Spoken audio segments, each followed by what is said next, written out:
Urbanology, first stop, let's check it out. This is amazing. Woo! Urbanology, in my 27 years of life, I have never eaten as well as I have today. Thank you. Ladies and gentlemen, stop number 2, the Great Eastern Food Bar. If you want to have a unique experience, this is the place to come to. Chicken wings are the best in Joburg I've ever tasted. And the chicken dumpling that I had today is definitely a highlight. So all around, thumbs up. Next stop, the Countess at 27 Boxes. A night out is all about good food, good drinks, and a good vibe, and you get every single one right here at the Countess. Great, great food, and I'm telling you, if you're looking for smoky food, this is the place.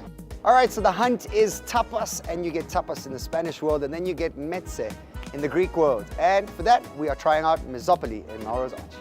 The only advice I'm gonna give you is if you're on the hunt to find the best tapas places, take your friends with, or gain a whole bunch of extra kilos, but no doubt Mezopoli is one of the best in Johannesburg when it comes to small plates. Mezopoli, thumbs up. And now for one of my favorite places, Escondido, which literally means the hidden little thing, the hidden place. So let's go and see what they have to offer. All right, chef, hit me.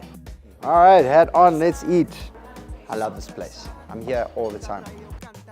Oh yeah, life. Most human beings need oxygen to survive. I need life to survive. This place rocks. I mean, look at this. I don't have to say too much. I'm just gonna let the pillow say it all. Ladies and gentlemen, it's been an amazing day. I've had so much good food. I'm not gonna nominate a winner. I loved all of them. I'm gonna ask you guys to head to eatout.co.za and write your own reviews and let us know where your favorite tapas places are.